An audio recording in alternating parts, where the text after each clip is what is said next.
Alright, so following up to yesterday's video where I was like obviously crying and sad because of this bullshit that I deal with constantly. Yeah. Anyways, when I don't even know what to call this motherfucker, I can't call him my husband because even though we're technically married, he isn't a husband.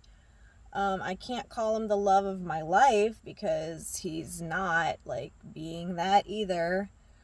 I guess I could just call him my son's dad, but I feel like that kind of takes away from, like I just got knocked up by some random person on a one night stand. It wasn't like that. Been dealing with this motherfucker for 10 years now. 10 years. And it's always been on and off. But this last time really fucked me over. I tell you what, listen, I'm not on here to place blame or anything else, but I know that whatever's inside of me, whatever my karmic lessons are, okay, I get it. I'm creating a lot of this shit somehow with my subconscious, but I tell you what, some people, they just trigger the fuck out of me, and he would be one of them, and I've been better. I've been getting a little better about it because stepping away from abuse helps you recognize what abuse actually is, and neglect and all that other bullshit. So I was sitting in my car last night. You see the video right in front of this video, crying, and he's all like, "Oh, what are you crying about? Why are you upset?" Like, what do you mean, why am I upset? I'm upset because I have emotions. I have an actual heart. Like, I care, Obviously it doesn't bother you, because you didn't give a fuck. But I can laugh now. But, okay, my point to this video is basically, if you lose a person who didn't actually care about you, you didn't really lose anything. So that's what I'm keep trying to explain to myself. And when I made the bold decision to have him leave, if he wasn't, there was time and time and time again I had said, look, please, can we have a good relationship? Like, I want to spend time with you. I want to be in your arms. I want us to be a couple. I don't want us to be roommates who take care of kids and all he cares about is his job and now his kid. And he didn't care. He didn't give a fuck about being a dad when we were together. It was like he was living in this house with me, and then I would actually have to fight and argue to say, hey, you want to play with your kids so I can get a shower tonight? Or, he'd be real mad about stuff.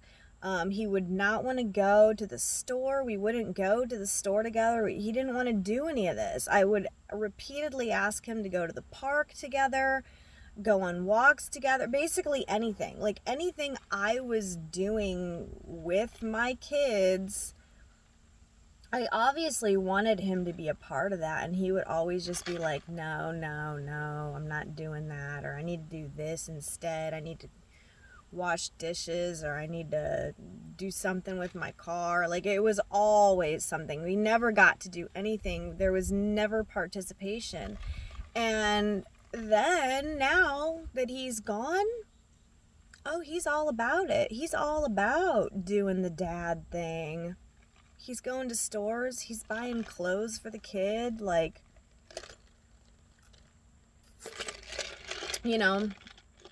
I'm glad he didn't turn into a deadbeat dad, I guess. But it also sucks because why couldn't you be an awesome dad when we were together? We would have not fought. He thought I was He would tell me I'm nag or bitch, but now that I'm out of this situation and I see clearly, I wasn't. I'm not a bad person. I'm not like a horrible woman. You know what I'm saying? Like, the stuff I wanted from him should be a given in any relationship, and simply bringing it up and trying to word things in a non-blaming way. Hey, I would really like to spend some time with you. Hey, I really need your help with the kids' bedtime routine. Just stuff like that. Oh, now he just takes the kid for like days on end and just takes care of him and takes good care of him, and he is a good dad. He's a good dad to the kid. Other than, he lets him watch stuff that should only be for adults, and I don't like that. But my other fucking baby daddy does that too. That shit annoys me, but like, I don't know. This is the world we live in. I don't know. Both of these dads, they have just, that's a whole nother story. They just don't think there's anything wrong with showing them like R-rated movies. I don't know. I think there's an issue. I don't do it. I don't allow it, but it is what it is. But like, where was this amazing dad who steps up when I needed him? Here. Dude, to fight somebody to give their kid a bath, or to fight, which he did start doing finally before we left, but it was much less like, damn, like, why do I have to like get on you? Why do I don't want to be the person who has to like be the bitch. I don't want to be that person. I want to be a calm, happy girl who gets a lot of hugs and kisses, who has, I wanted him to be someone I could rely on. The constant abuse, begging for human decency, that just got so old, and I stuck in it for so long because I did want a family. And, sometimes that old heartbreak does come up again, because I see him with his fancy car. He's got a really cool car. He's got it all decked out. Like, every time I see him, he's got yet like another accessory for the fucking thing. Another accessory.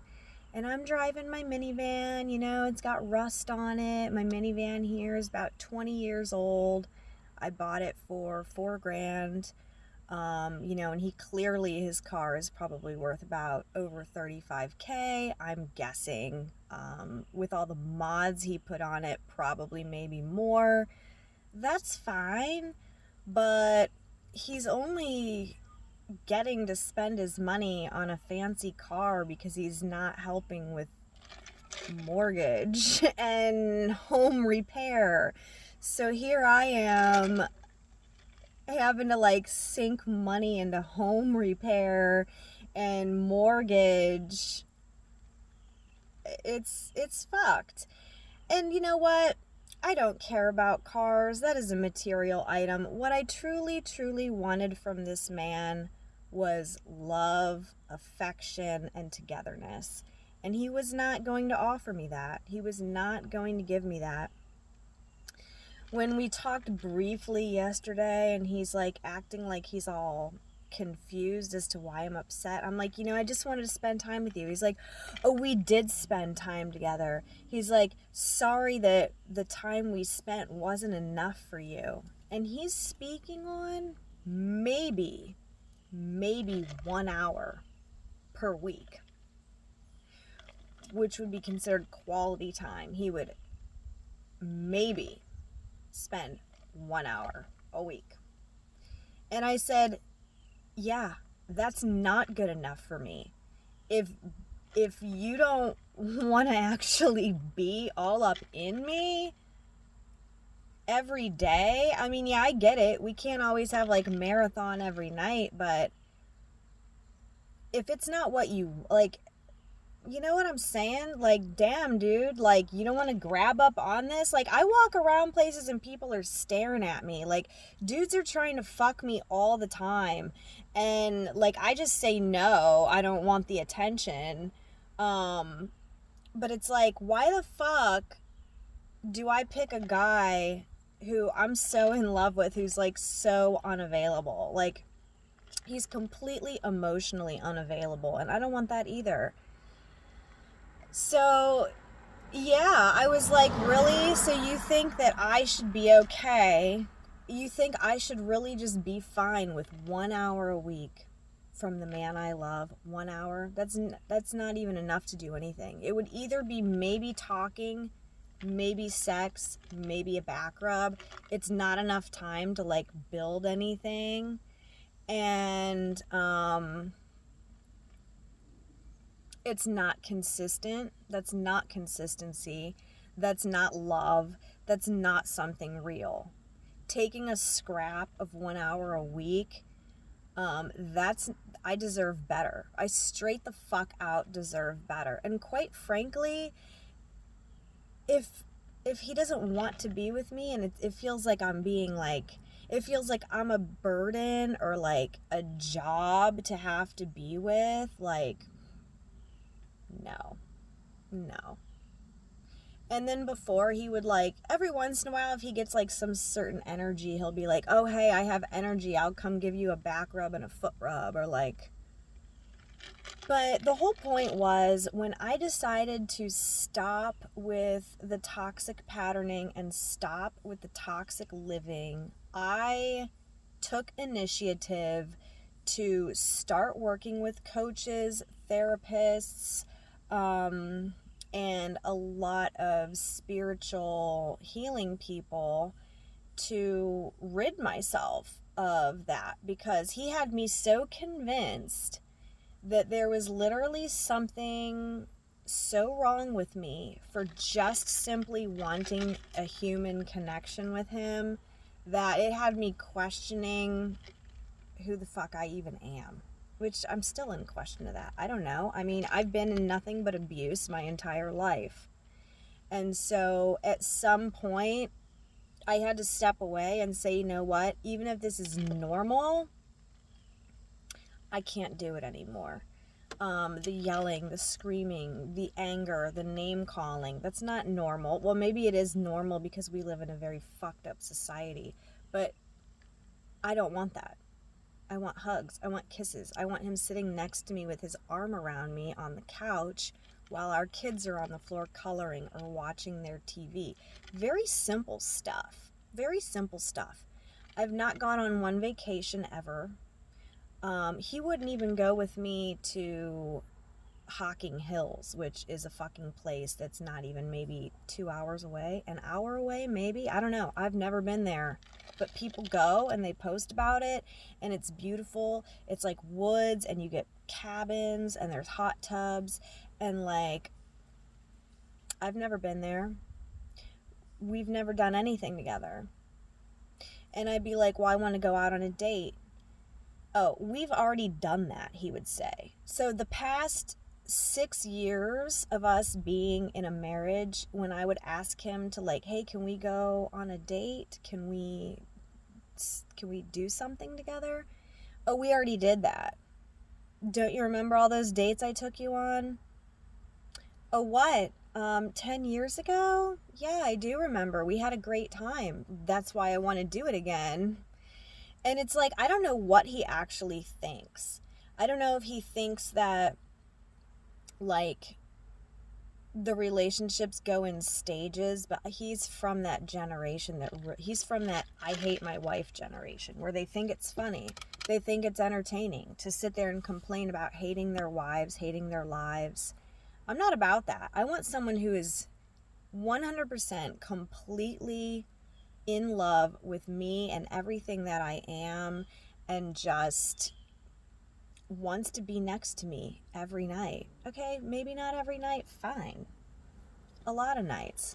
Some nights. So, it's been hell. It's been a really fucking torturous hell. not only emotionally, but physically. I'm dealing still with the aftermath. He never had an aftermath to deal with. He's fine. He just moved the fuck out and continues to live his best life unbothered. Totally unbothered to the fact that I've sat here and struggled.